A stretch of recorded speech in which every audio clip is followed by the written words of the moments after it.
Project Veritas and James O'Keefe yesterday released a video alleging that USPS workers in Michigan were instructed to receive mail-in ballots even though they arrived late and to change the date so they would be counted. This is what that video looked like.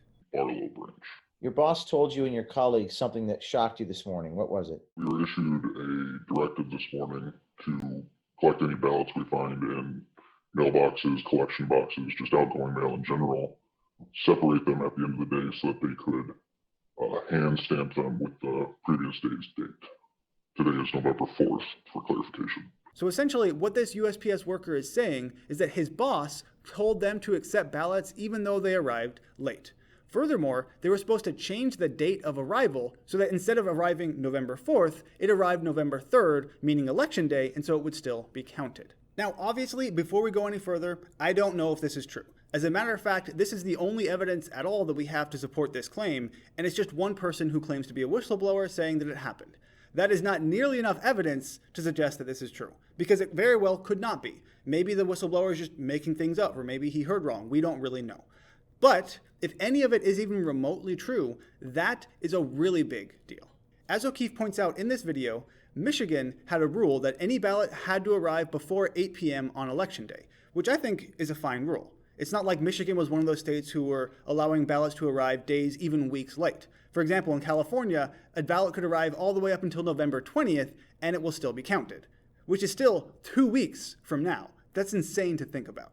One thing that, in my opinion at least, does give a little bit more truth to this claim is the fact that when James O'Keefe called the supervisor who supposedly gave this instruction, this was how that went. Hey, is this Jonathan?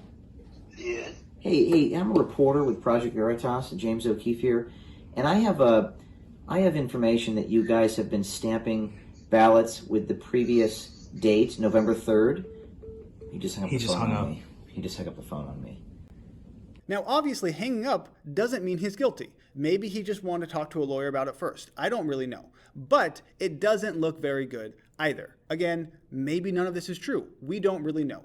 But consider the fact that Michigan was, for quite a while, a toss-up state. It has since been called for Biden, but if any of this is true, that would certainly raise questions about if Biden actually did win the election properly. Now, I'm not going to allege that voter fraud is a very large issue in the United States because the evidence does not really seem to suggest that. Sure, there are issues here and there, but nothing on a grand scale. This, however, might be something a little bit different. In response to this video, a special agent who works with the Office of Inspector General said that they are assessing whether an investigation is appropriate. So I assume that this inspector is going to talk to the workers at this UPS location, determine if someone else makes the same claims as this whistleblower, and see if there's any truth to these allegations. If there are, that would put a huge wrench in the Biden victory. Right now, it looks like Biden is probably going to win the election because he's really, really close. Essentially, all he needs left is Nevada. One more state, and he's going to have the 270 that he needs to win. If nothing else, these claims are going to make a contentious election even worse. We are having a bit of an issue deciding who is going to win. It's taking quite a while. There's probably going to be legal action because some of these states are so very close, and this is not going to make things any better. But as always, thank you for watching, sharing, and subscribing. I really appreciate it, and check out one of these other videos that maybe you haven't seen. I'll see you